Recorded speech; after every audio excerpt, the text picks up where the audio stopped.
Gustavo, então quantos segundos aí de tolerância? Nada? Tá certo. Então vamos lá. Pessoal, a gente vai trabalhar um tema de extrema relevância na prática clínica, né, que é o controle glicêmico do doente. Qual é a minha grande missão aqui? É que vocês entendam que alterações agudas da glicemia, sejam hiper, sejam hipo, são um sinal de alarme. Se vocês ficarem com isso na cabeça, para mim, já está tranquilo, tá bom? Vai tomar uma doutora. Thaís, se eu chegar para você, eu enfermeiro, tá? Doutora Thaís, paciente do leito 4, está fazendo febre. Todas as aferições das últimas 12 horas, ele fez febre. O que é que a senhora quer que eu faça? Você me disser assim, vamos observar mais um pouquinho? O que você acha disso? É adequado? Não é adequado? Não o quê? Não é adequado. Então, Lida, se eu chegar para você e disser, sou teu interno, tá? Você é staff. Doutora Lida, professora, a gente está discutindo aqui o paciente do leito 2, o leuco era 8, foi para 15, hoje está 23 mil. E você me orientar o seguinte, vamos observar mais um pouquinho. O que você acha dessa?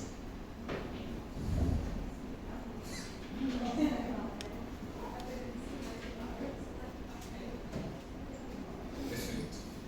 Muito bom. Vanessa, se eu chegar para você, doutora Vanessa, paciente do leito 7 está com a PAM de 44. Eu já medi 3 vezes e ele está hipotenso em PAM de 44. E você chegar para mim, vamos observar a próxima aferição. O que você acha disso? A mesma coisa aqui, pessoal. E eu não consigo entender por que uma coisa que é igual a uma febre, igual a uma leucocitose, igual a uma hipotensão, a imensa maioria dos profissionais médicos tem como conduta, vamos observar mais um pouquinho, é incrível, incrível.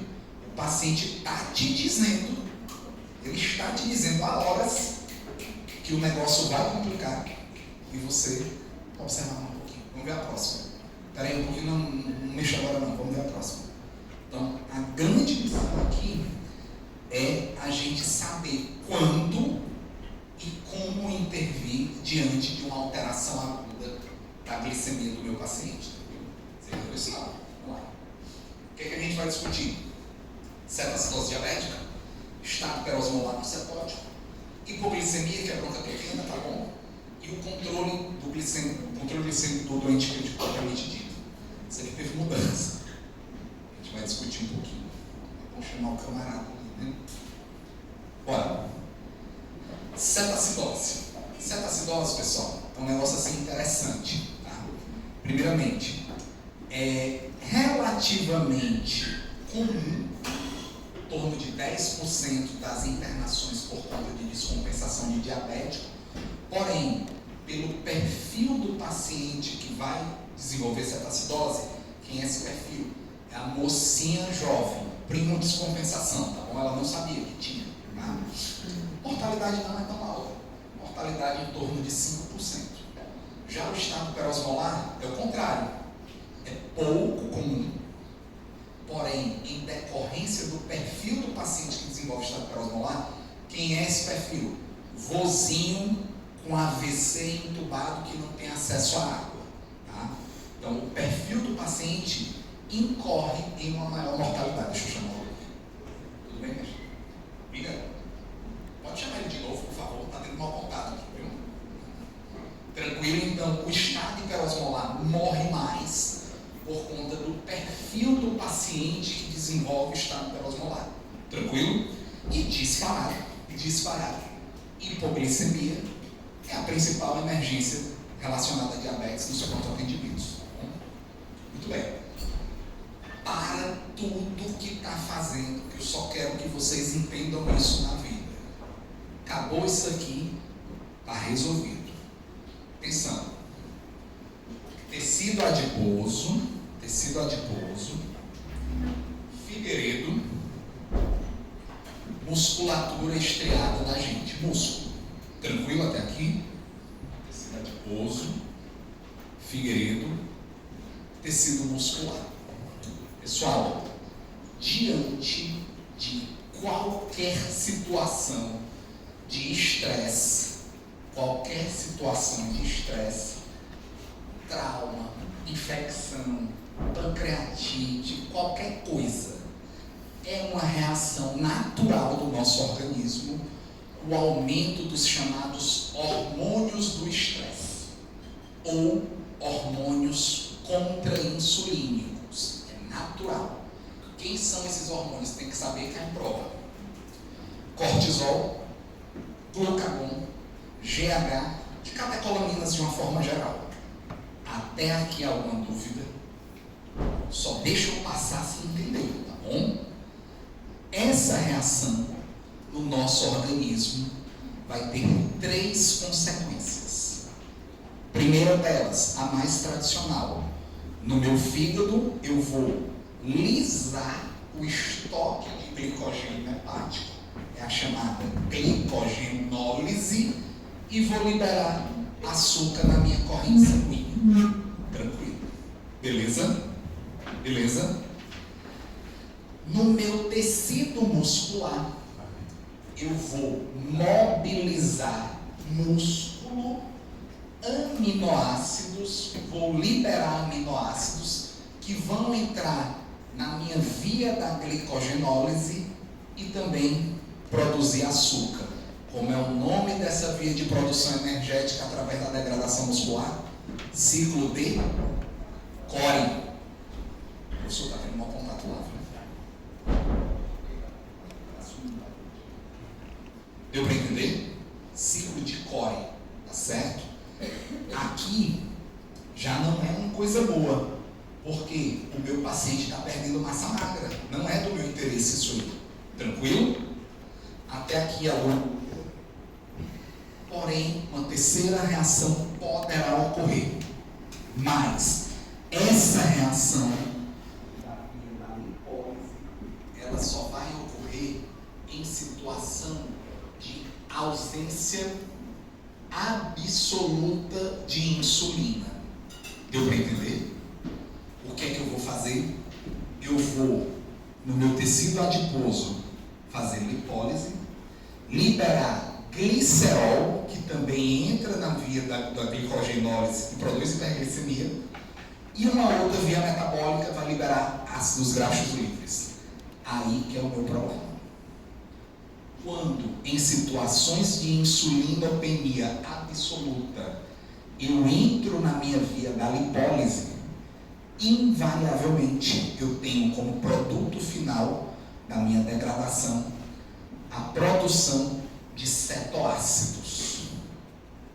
No nosso paciente que já tiver uma predisposição genética para isso, ele poderá desenvolver cetoacidose diabética. Deu para entender, pessoal? Vou repetir.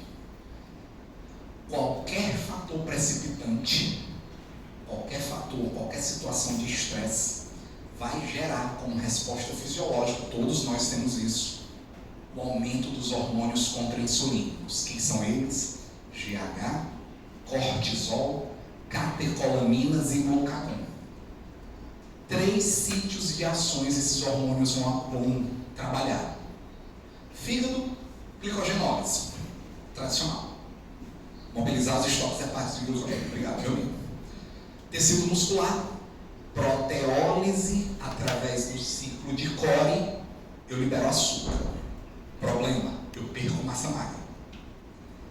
E na minha via lipolítica, eu vou liberar glicerol e ácidos graxos livres. Esses ácidos graxos livres é que é o nosso problema, porque a via metabólica final dele é a produção de cetoácidos. Deu para entender, professor? Professor, então, assim, a ação desses hormônios, ele vai atuar diretamente no pâncreas, diminuindo a insulina? Resistência periférica. Eles aumentam a resistência periférica à insulina que você tem. Deu Deu para entender? Tranquilo? São hormônios contra-insulinianos, tá bom? Deu para entender? Mas algum paciente pode ficar diabético devido a isso? Sim. Não é isso aqui que a gente está falando? Sim. Eu tinha entendido que era só um agudo. Não estou te ouvindo. Eu tinha entendido que era só um aumento agudo e depois passaria. Se você tratar a doença de base, aí é que está o segredo, entendeu? Se você tratar a doença de base, você poderá controlar isso aí. Se eu não tratar a doença de base, vai ficar enxugando gelo. Enxugando gelo. Deu para entender? Você controla a glicemia, depois vai voltar tudo de novo. Tranquilo? Então, tratar a doença de base obsessiva compulsivamente. Beleza, pessoal? Vamos em frente. E aí, pessoal, já vem as primeiras diferenças entre o cetacidose e estado hiperosmolar. Cetacidose, lembra da via da lipólise? Eu tenho uma deficiência absoluta de insulina. Já no estado hiperosmolar, não. Eu tenho alguma produção de insulina, só que naquele momento não está sendo suficiente. Mas é suficiente para eu não entrar na minha via da lipólise. Então, qual a consequência disso aqui?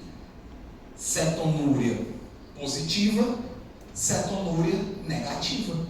Diga lá, mestre.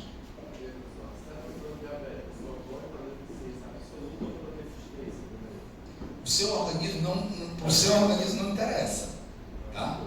O seu organismo não interessa, mas como regra geral, deficiência absoluta, tá bom? É a prima descompensação, é a mocinha que não sabia que tinha diabetes, tá bom?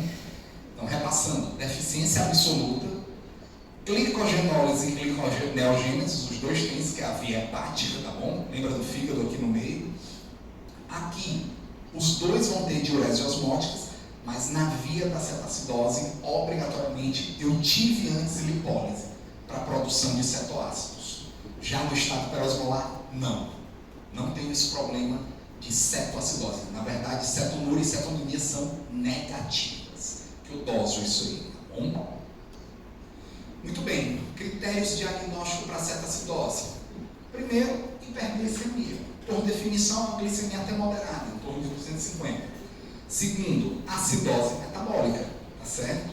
E terceiro, presença de cetoácidos, cetonúria ou cetonemia. Até aqui, alguma dúvida? Então, hiperglicemia, acidose metabólica, cetonúria ou cetonemia positivas. Você dosa isso aí, tá? Pessoal, eles subdividem didaticamente a cetoacidose em leve, moderada e grave. Vou dizer para você, para a gente só vai chegar qual? Isso aqui, né? Para a UTI só chega a grave, tá bom?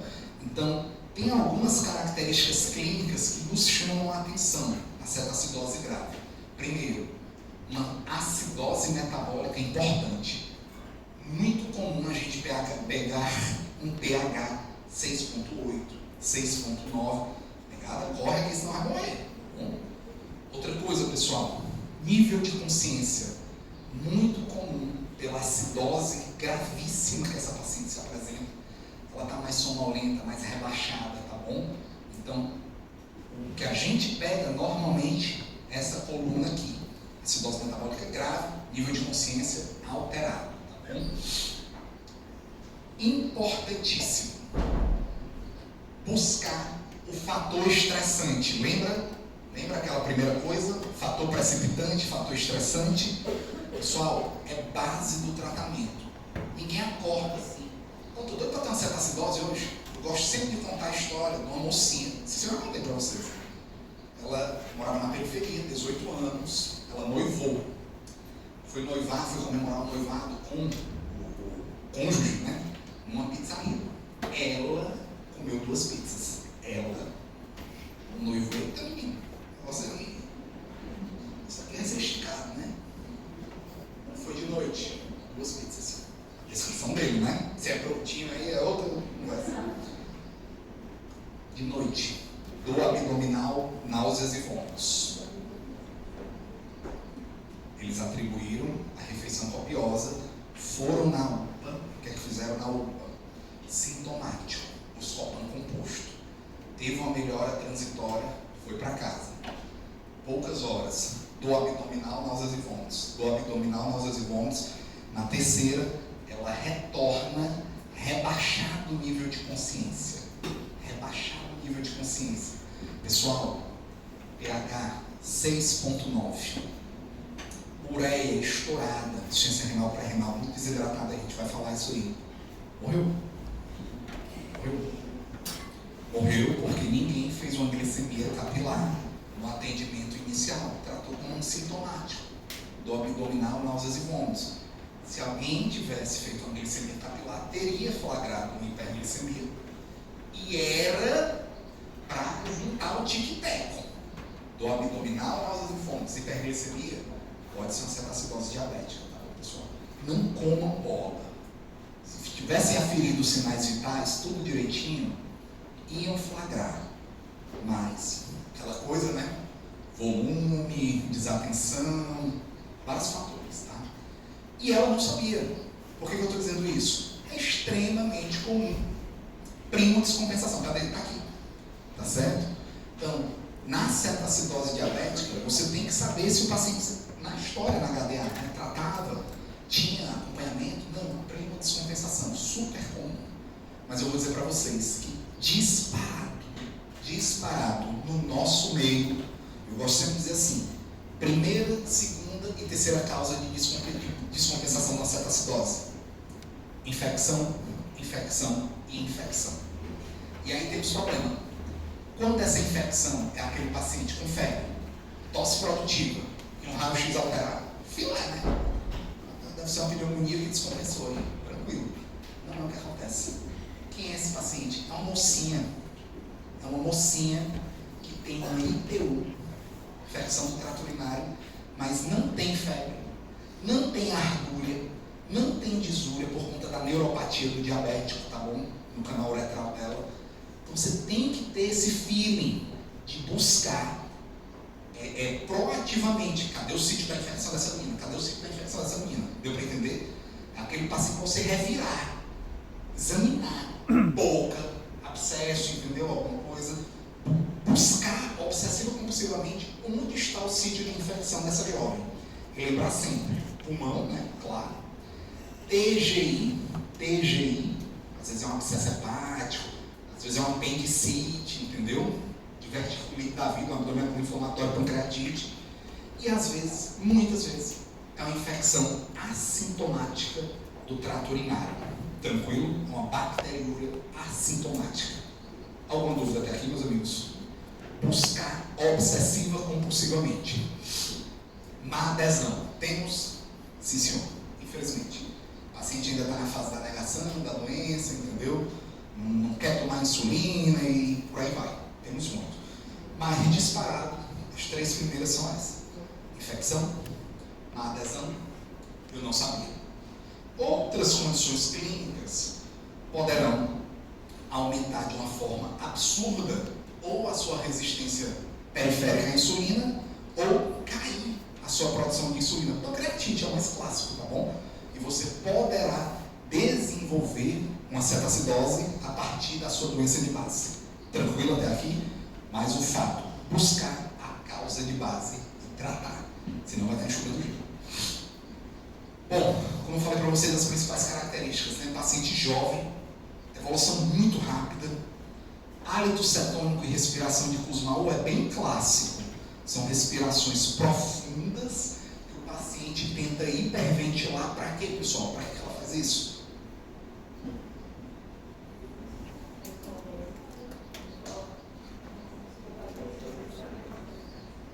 Ela quer compensar a acidose metabólica grave dela, né? Ela quer fazer alcalose respiratória, tá bom? Isso aqui é muito importante. Atenção. Segunda principal causa de laparotomia branca, ou seja, eu abri e não tinha nada na população pediátrica, no reino da pediatria, tá bom? Cetacidose diabética. Muito comum o paciente desenvolver dor abdominal, descompressão brusca positiva, febre e leucocitose. Quem é que não vai operar esse cara? Não é não. Quando vai ver, tem nada. Tem nada. Cetacidose. Muito comum do abdominal, como etiologia, como uma característica clínica da cetacidose. Em sabe muito bem o porquê não, tá? Isso aqui. Uns dizem que a desidratação profunda que esse paciente se encontra, o folheto parietal e visceral fica roçando no outro e gera essa dor abdominal. Outros dizem que é um problema da propriocepção, não tem muito esclarecido não. O fato é, ele tem dor abdominal, que melhora com o controle da glicemia. Engraçado, você hidrata, controla a glicemia, passou. Mas fica ligado, dor abdominal, descarga essa acidose na jogada. Quer perguntar uma coisa, doutor? Bom, os demais sinais e sintomas, muito tranquilo, né? Poliúria, polidipsia, nada chama atenção. Dor abdominal já falei. Lembrar dessa desidratação, a gente vai falar um pouquinho. Camarada desidratado, valendo, viu? Valendo mesmo. Tão grave que pode se apresentar com hipotensão e choque, seja da desidratação, seja de um choque séptico da doença de base que está causando essa acidose. Princípios do tratamento. De cara, sempre buscar o motivo da descompensação. Se você não tratar e controlar isso aqui, tudo isso aqui vai ser em vão, vai voltar, tá bom? Então, infecção, tá bom? Em relação à hidratação, pessoal, entendam que essa jovem está extremamente desidratada, já com acidose metabólica.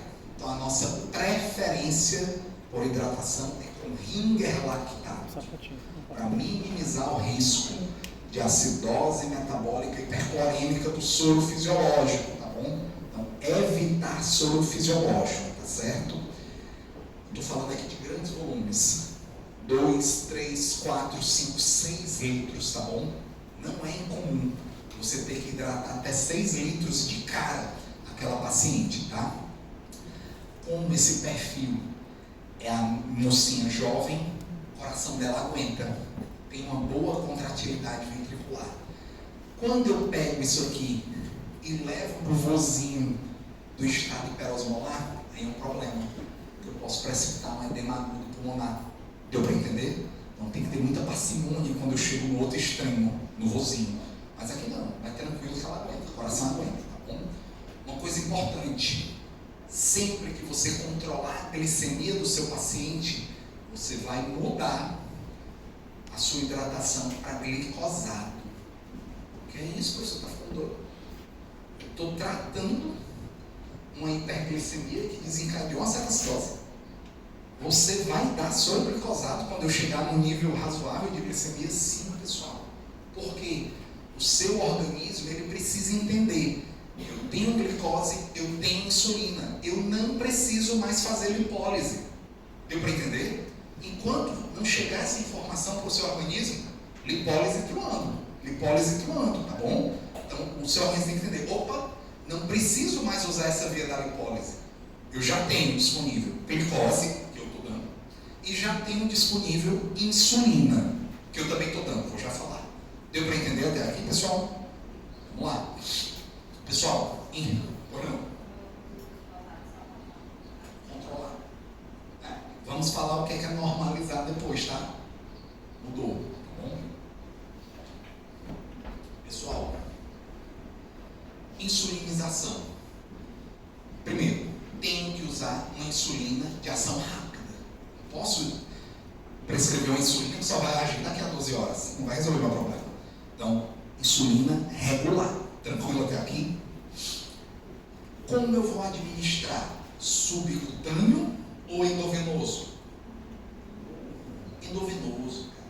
O subcutâneo, a absorção vai ser muito errática. Você não sabe quanto é que está entrando, entendeu? Então, endovenoso, que é para você ter mais na mão esse controle glicêmico. Aqui vem a pegadinha do malandro. Todo dia eu vejo isso aqui, viu? Todo dia. Eu vou falar, mais tarde eu vou ver de novo, tá bom? Isso aqui é impressionante. É que a gente prescreve, é a chamada bomba de insulina.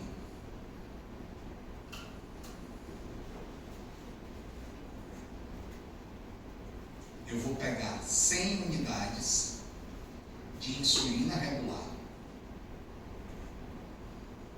e vou diluir em 100 ml de soro fisiológico 0,9%. Deu para entender? A professora não podia ser 50 em 50? Podia. Podia ser 20 em 20? Podia. Por que eu não faço isso? Eu vou explicar o porquê. Tá bom? Então, 100 unidades de insulina regular. Em 100 ml de soro fisiológico 0,9%. Iniciar é ver em bomba de infusão contínua. Normalmente a gente começa com uma vazão de 5 ml hora. Olha só o que é que acontece todo santo dia.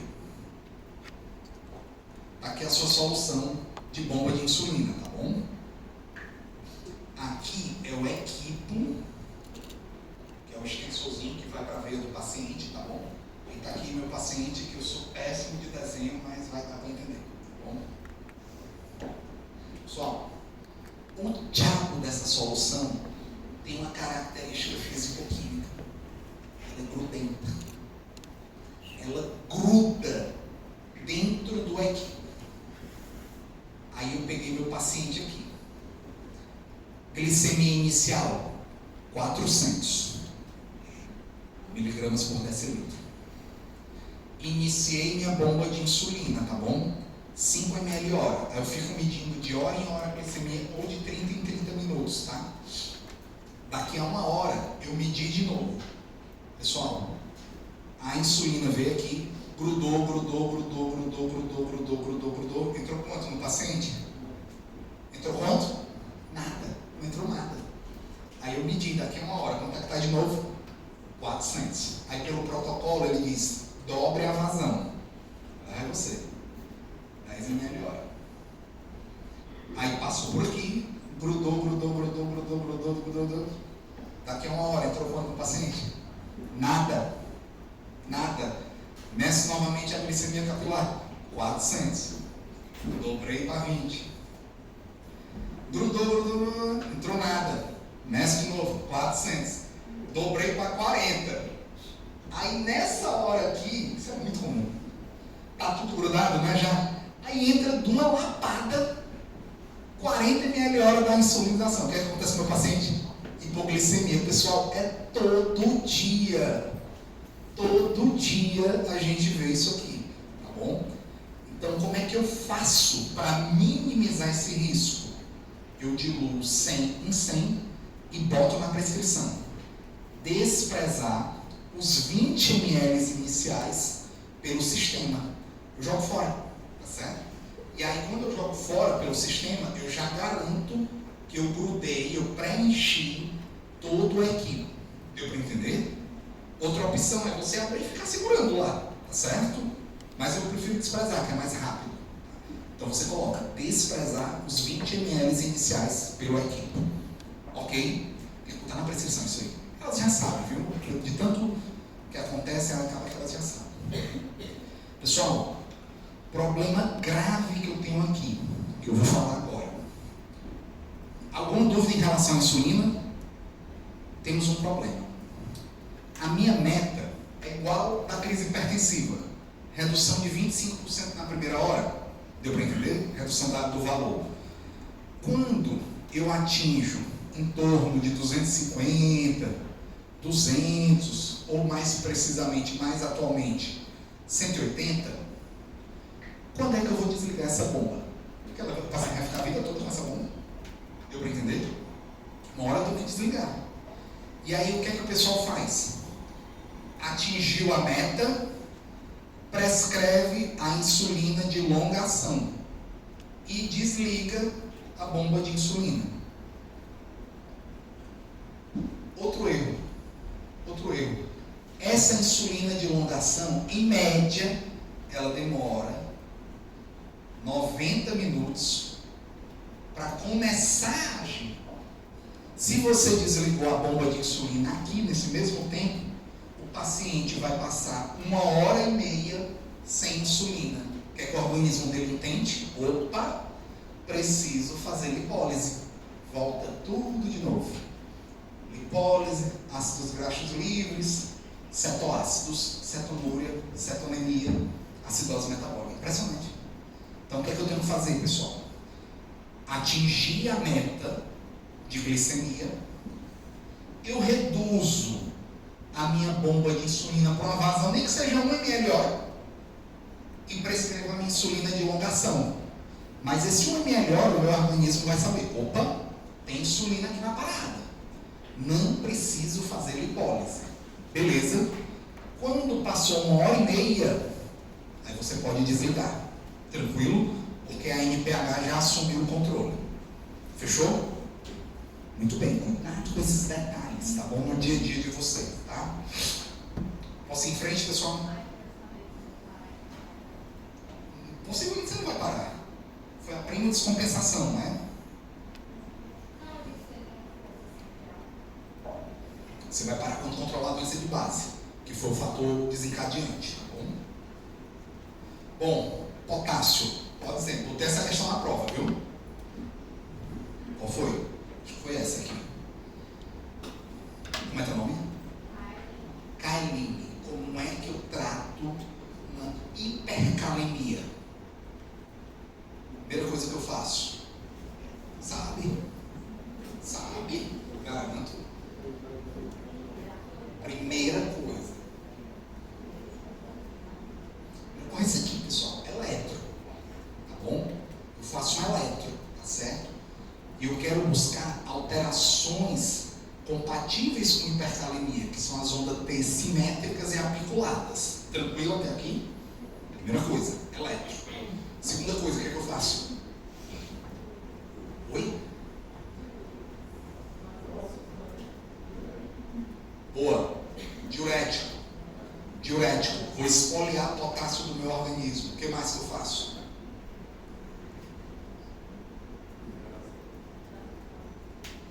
Não necessariamente ele está acidose. Né?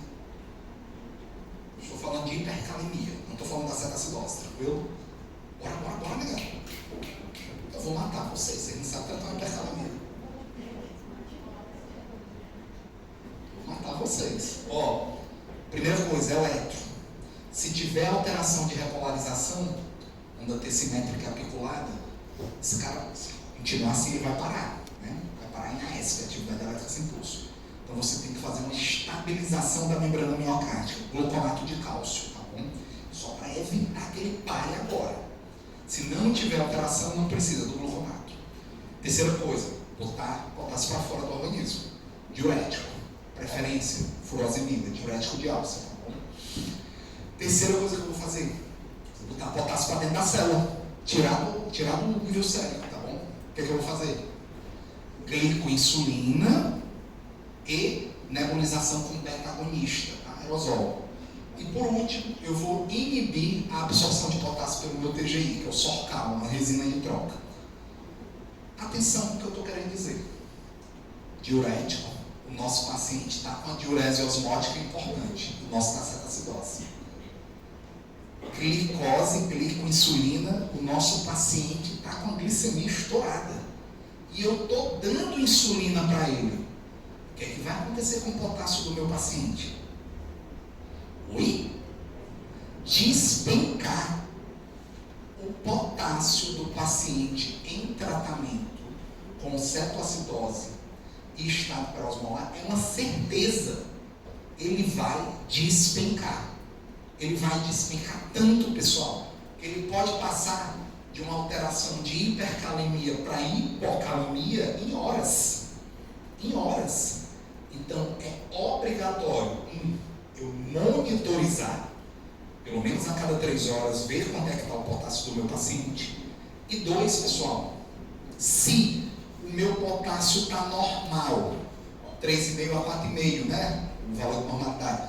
Mas é um normal baixo, 3,5, 3,6, 3,8, já pode tratar. Porque vai cair. Entendeu? Então você está autorizado a iniciar a reposição de potássio nesse paciente, mesmo estando normal, porque vai cair. É uma certeza absoluta. Tranquilo até aqui? E cuidado. Peguei meu paciente em estado pré-osmolar cetacidose. O potássio está baixo. Pessoal, não inicie o tratamento da cetacidose enquanto não estiver correndo o potássio junto. Deu para entender? Porque se eu começar a insulina e só daqui a 1 hora começar o potássio, ele também pode parar em atividade elétrica sem pulso, tá bom? Correr concomitante. Alguma dúvida aqui? Cuidado com o potássio. Cuidado. Ele morre disso, tá bom? Bicarbonato não vou falar. Quando é que eu vou desligar? Eu falei para vocês. Cetonemia negativa, corrigir mais ou menos a minha acidose metabólica, atingir uma meta razoável de glicemia e cuidado, não espere a cetonúria negativar, porque pode ser residual da cetoacidose que você teve algumas horas atrás, tá bom? O cara está jogando fora, está urinando, entendeu? O principal parâmetro, cetonemia negativa, correção da acidose metabólica e uma glicemia na meta. Beleza, pessoal? Muito bem. Todas essas ações, bom nível de evidência. Bom nível de evidência. Estado pré-osmolar, que é o que eu falei para vocês. Se assustem muito disso aqui não. Pessoal, quando eu estou falando em estado hiperosmolar, eu estou dizendo que a água está indo de onde para onde? De dentro para fora da célula ou de fora para dentro da célula? De dentro para fora, não é isso? Porque se o meu nível sérico está mais osmolar, a água sai de dentro da célula e vai para fora da célula. Que célula que eu estou falando? Neurônio. Neurônio. O que é que acontece com o meu cérebro? Ele vai murchar. Então, os principais fenômenos que compõem o estado hiperosmolar são de alterações do nível de consciência, rebaixamento do sensório, convulsões, estupor e coma. Deu para entender? Então, nós estamos falando no estado hiperosmolar de alterações agudas do nível de consciência. E a acidose, professor? Não tem. Por que não tem? Porque ele não entra na via da lipólise. Lembra que esse cara, ele tem uma insulinazinha residual. Não é suficiente para controlar a glicemia, que a glicemia dele é estouradaça, mas é suficiente para eu não precisar entrar na via da lipólise. Tranquilo? Então, para o estado pré-osmolar, rebaixamento sensório, estupor, convulsões e coma. Outra coisa que eu quero que vocês entendam. Quem é esse paciente? Cetoacidose não era mocinha? É o vozinho. O vozinho com alguma doença de base que o impediu de ter acesso à água. Tá certo? Muito comumente, AVC. O cara está com AVC.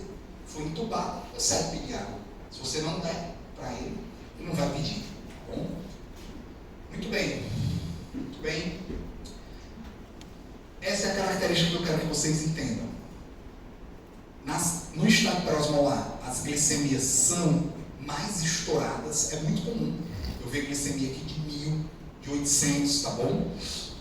O cara não tende a ter acidose metabólica, o pH normalmente é normal, porém, com certeza ele tem alteração do nível de consciência, por conta dos fenômenos de hiperosmolaridade. Deu para entender?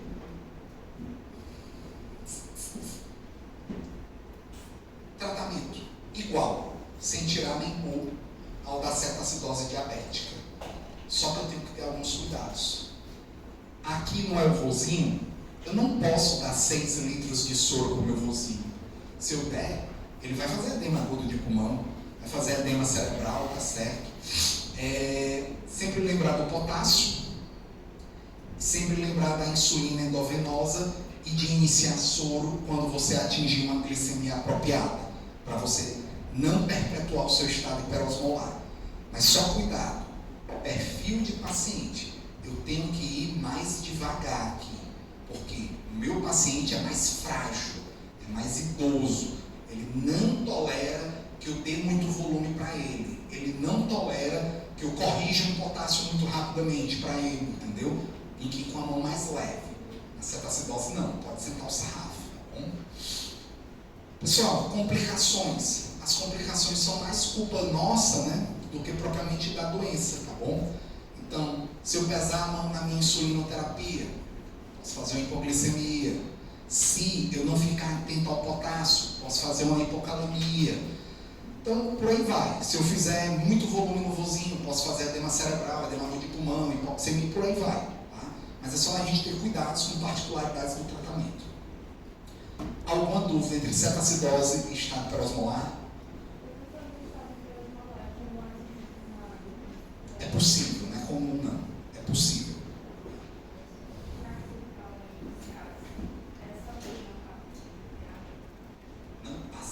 restrito à água e aumento dos hormônios contra-insulínicos. Da água? Faça uma sonda. Faça uma sonda. Sonda nasogástrica, sonda orogástrica. Problema. Pessoal, hipoglicemia. Já mudando, hein? Mudando. Acabou-se a acidose da osmolar. Hipoglicemia. O que é que eu preciso que vocês saibam? Primeiro, definição. Deus quis que hipoglicemia fosse uma glicemia menor que 70. Acabou. Ah, mas eu estou bem com 70. Não discute isso não, tá? Por definição, glicemia menor que 70. Tá certo? Muito comum. É óbvio que hipoglicemia não é coisa boa. Tem alguma coisa por trás que não está legal, tá certo? E muito possivelmente essa alguma coisa por trás está relacionada com o aumento de mortalidade. O que é que poderia ser essa coisa por trás? Várias coisas. Vou chamar a atenção para uma coisa aqui. Cadê? Isso aqui. Hepatopatia, pessoal. Não é incomum a gente flagrar um hepatocarcinoma localmente avançado em um paciente cuja queixa é hipoglicemia de repetição. Porque é onde, pessoal, ficam os estoques de glicogênio. Se eu estou invadido, infiltrado por alguma outra coisa, os meus estoques não têm onde serem estocados, tá bom? E aí o meu paciente começa a desenvolver essa sintomatologia de hipoglicemia de repetição. Nós pegamos um paciente desse atrás do fígado dele. Tá bom? Muito comum disso acontecer. Outra coisa, sintomatologia. Duas. Primeiro, sintomas de liberação adrenérgica. E segundo isso, importante, hipoglicemia pode mimetizar qualquer alteração aguda do nível de consciência. Rebaixamento, convulsões, hemiplegia, tá certo? Déficits focais agudas, convulsão eu falei já. Então, tudo que tiver alteração aguda do nível de consciência, hipoglicemia tem que estar no teu diagnóstico diferencial. Tranquilo até aqui? Terceiro ponto importante, pessoal. Em pacientes com histórico de desnutrição calórico-proteico crônica, exemplo, etilista, neoplasia que não está conseguindo ingerir apropriadamente, diante de um quadro de hipoglicemia, antes de eu dar glicose, o que é que obrigatoriamente eu tenho que dar? Por quê? Tiamina. Por quê?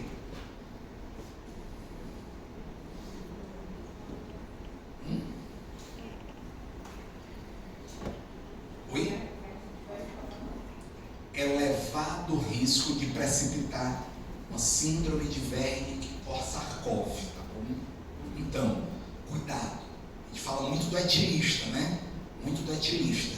Mas não é só o etilista. Paciente com doença oncohematológica, tratamento quimioterápico, hiperêmese gravídica, não consegue nada, comer nada, tá bom? Fez hipoglicemia, administrar concomitantemente tiamina. Risco de precipitar um Wernicke-Korsakoff. Tranquilo até aqui? Como é que eu trato hipoglicemia?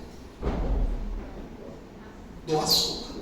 Não é isso? Se o paciente está acordado, consegue engolir, então estou aqui. Bombom aí, vai chupando aí. Agora minha pergunta é o seguinte: ele está rebaixado, não consegue deglutir. O que é que eu dou para ele? Fala, macho.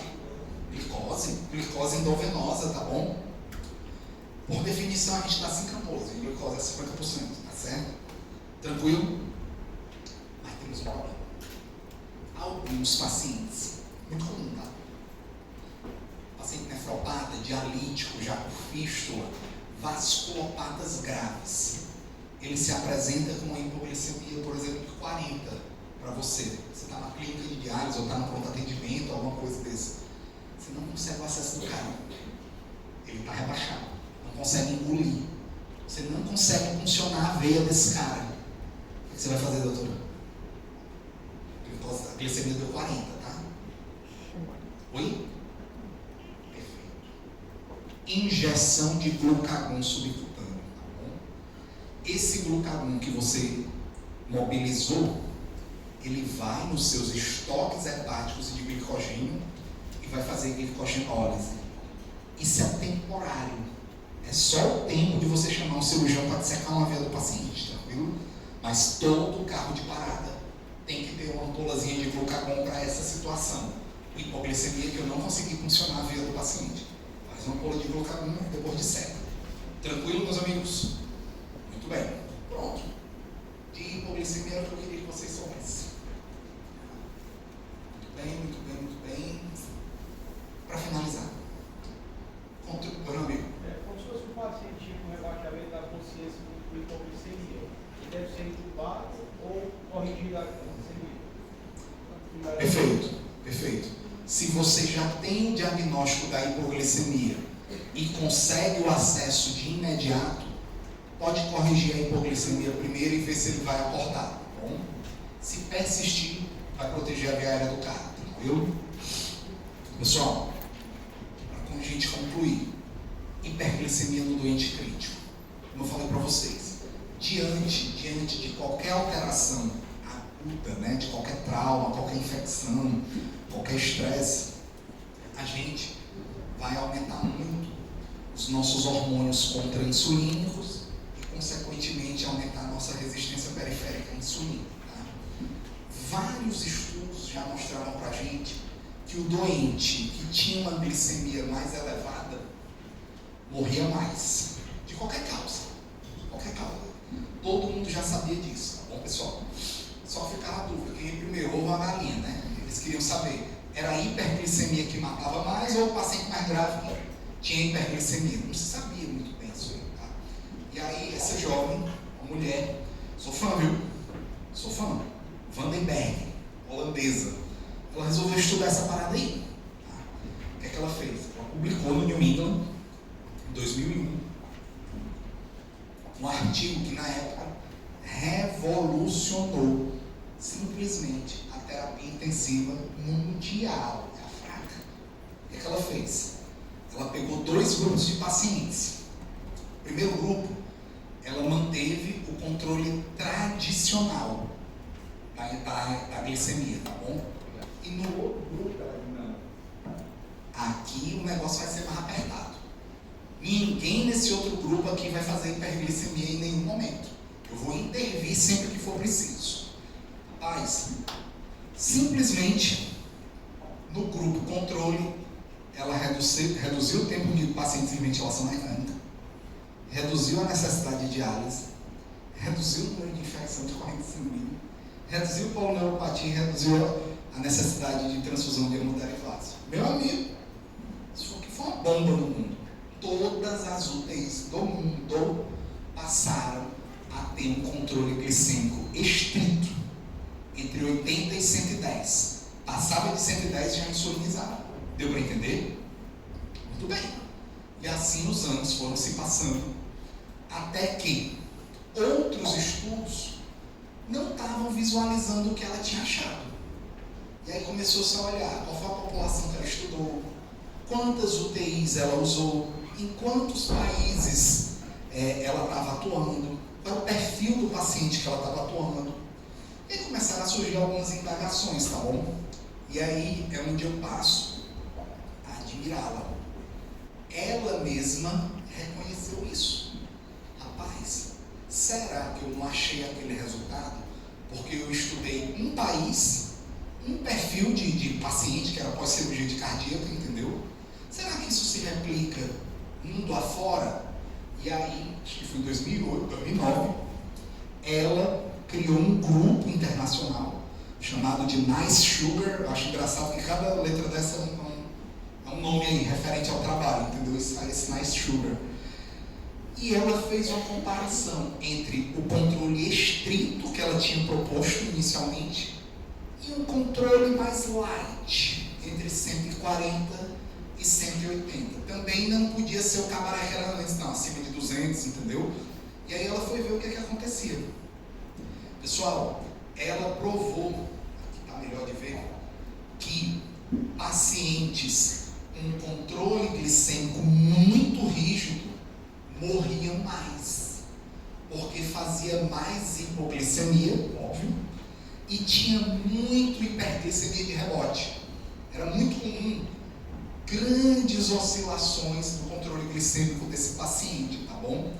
E a partir desse estudo dela, o Nice Sugar, que foi de 2009, ela propôs, e a mulher é poderosa, viu? Quando ela propõe um negócio, todo mundo adota. Propôs um controle glicêmico mais liberal, 140 a 180, é a nossa meta atual, tá bom? A partir de 180, eu tenho que intervir, porque é a febre que eu falei, é a leucocitose, é a hipotensão, tranquilo? Então, 140 a 180. Alguma dúvida até aqui? Normalmente, nossa aula acabaria aqui. Só que a bendita resolveu, semana passada, publicar de novo no New England. Acredita, Tânia? Ela, não satisfeita, né, em ter mudado tudo, resolveu publicar no dia 28 de fevereiro, foi qual? Quarta-feira? Ou 8 de setembro. Resolveu publicar um novo estudo, na qual ela passou a intervir apenas acima de 215. E ela mostrou, aqui ó, 28 de setembro de 2023, que não havia diferença em relação à mortalidade. Não sabemos, calma. Só estou mostrando para vocês, porque podemos ter mudança em breve. 28 de setembro, tá certo? Calma, tá bom? Mas, muito provavelmente, a gente vai ser mais permissivo nos próximos anos, tá bom? Vamos aguardar, tranquilo? Por enquanto, hiperglicemia especial e acima de 180 é deletéria e deverá ser tratada. Ok até aqui, pessoal? Tranquilo? E, em geral, quanto mais grave for o seu paciente, maior o benefício dele de voltar para uma faixa de glicemia entre 140 e 180, tá bom? É o nosso objetivo atual, pode mudar a qualquer momento. E é isso que a gente fala para vocês.